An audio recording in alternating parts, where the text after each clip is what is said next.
Assalamualaikum warahmatullahi wabarakatuh. My name is Nadiah and my partner is Norsyahirah Sabri. In this video, we are going to present our precision paper entitled Big L and Small L. So what we are going to cover is that we are going to see some a little bit background of the paper, and then the content like how literature can enhance second language learners proficiency, and some little bit recap or summarization of our paper, and then last but not least we're going to share some of the references that we have used in the position paper. So teaching English using literature has been a great debate over years.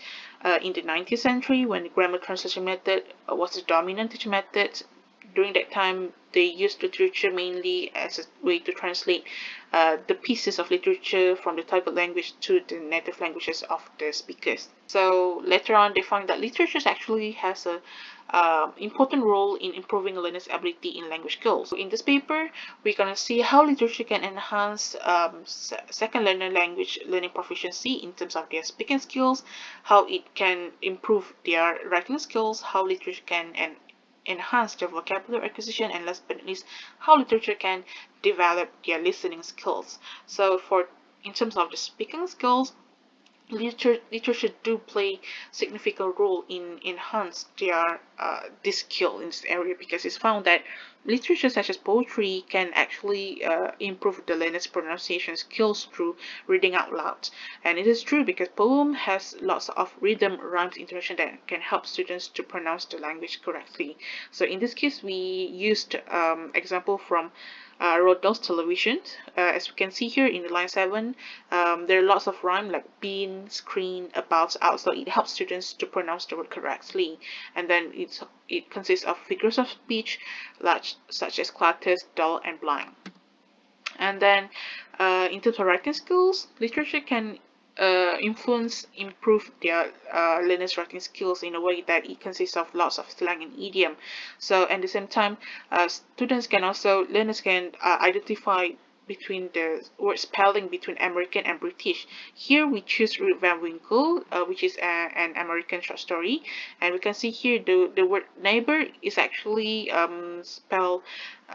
There's an omission of U in neighbor, which shows that this is an American spelling. Well, and then we use Roald Dahl's The Landlady short story, this is a British short story where the word tantalizing, for example, here S is used instead of Z in spell the word tantalizing, because this is in a British English. So it is good for teachers to use these two different literature to compare the spelling word, for example.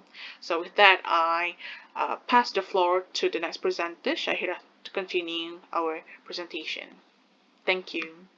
Okay, the following section in our position paper's argument is about reading skills, and this is divided into two parts. The first one is about how literature can help students improve their vocabulary acquisition. So basically here, we included some previous researchers' perspective in our position paper, and we chose vocabulary as a topic because we believe it is critical for a person. If they want to master a language, they need to have an ample vocabulary knowledge.